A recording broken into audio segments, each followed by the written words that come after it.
آج سے 800 سال پہلے دو یہودی مدینہ منورہ میں مسلمان بن کر داخل ہوتے ہیں۔ وہ لوگوں کو دکھاتے تھے کہ وہ بہت پرہیزگار اور نیک ہیں۔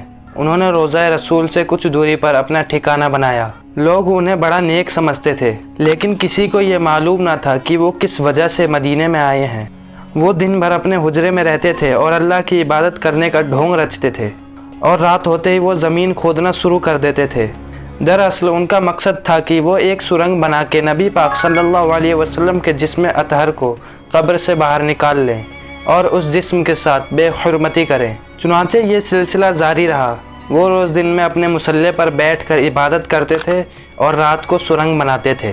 یہ اپنے منزل کے بہت ہی زیادہ قریب تھے، لیکن اللہ عز و جل اپنے محبوب کے جسم اطہر کے ساتھ بے حرمتی نہیں ہونے دیتا۔ اس وقت بغداد کے خلیفہ حضرت نور الدین جنگی تھے۔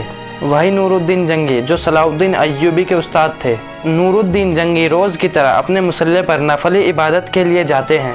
عبادت کے بعد وہ تھوڑی دیر سونے کا ارادہ کرتے ہیں۔ جیسے ہی آپ کی آنکھ لگتی ہے تو آپ کو نبی پاک صلی اللہ علیہ وسلم کی زیارت ہوتی ہے۔ نبی پاک صلی اللہ علیہ وسلم نیلی آنکھ والے دو شخصوں کو دکھا کر فرماتے ہیں کہ اے نور الدین، ان دونوں سے ہماری قبر کی حفاظت کرو۔ یہ خواب انہیں 3 بار آتا ہے۔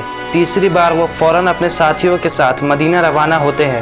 وہاں جا کر وہ ان دونوں چہروں کو تلاش کرتے ہیں جو نبی صلی اللہ علیہ وسلم نے انہیں خواب میں دکھایا تھا، لیکن وہ دونوں نہیں ملتے، کیونکہ وہ دونوں اپنے حجرے سے باہر نہیں نکلتے تھے۔ اسی لیے نور الدین جنگی نے ایک ترکیب لگائی اور سارے مدینے والوں کو دعوت دے دی۔ اگلے دن جب سب کے سب دعوت پر آئے تو انہوں نے مدینے والوں سے پوچھا کہ کیا سب لوگ یہاں موجود ہیں؟ تو مدینے والوں نے کہا کہ یہاں سارے مدینے والے تو موجود ہیں، سوائے 2 کے، کیونکہ وہ دونوں اپنے حجرے سے باہر نہیں نکلتے، اپنے حجرے میں ہی اللہ تعالیٰ کی عبادت کرتے ہیں۔ نور الدین نے کہا کہ مجھے ان دونوں سے بھی ملنا ہے۔ مدینے والے آپ کو وہاں لے کر گئے۔ جب آپ وہاں پر پہنچے تو آپ نے مصلی بچھا ہوا دیکھا، تسبیح دیوار پر ٹنگی ہوئی دیکھی۔ آپ نے دونوں کو دیکھتے ہی پہچان لیا کہ یہ دونوں وہی ہیں جو میں نے خواب میں دیکھے تھے۔ آپ نے فوراً ان کے حجرے کی تلاشی شروع کر دی، لیکن آپ کو کچھ بھی ثبوت نہیں ملا۔ آخر میں آپ نے ان کے مصلی کو اٹھا کر دیکھا تو آپ جلال میں آ گئے۔ وہاں پر ان دونوں نے بڑی سی سرنگ بنائی ہوئی تھی جو کہ نبی صلی اللہ علیہ وسلم کی قبر انور تک جا رہی تھی۔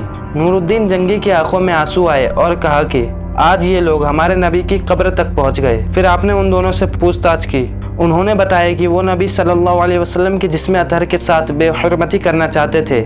بس اتنا کہنا تھا کہ آپ نے ان دونوں کو قتل کروا دیا، اور آپ نے روضہ رسول کے ارد گرد شیشے کو پگھلا کر ایک دیوار بنوائی تاکہ آنے والے وقت میں کوئی بھی بد وقت ایسی حرکت نہ کر سکے۔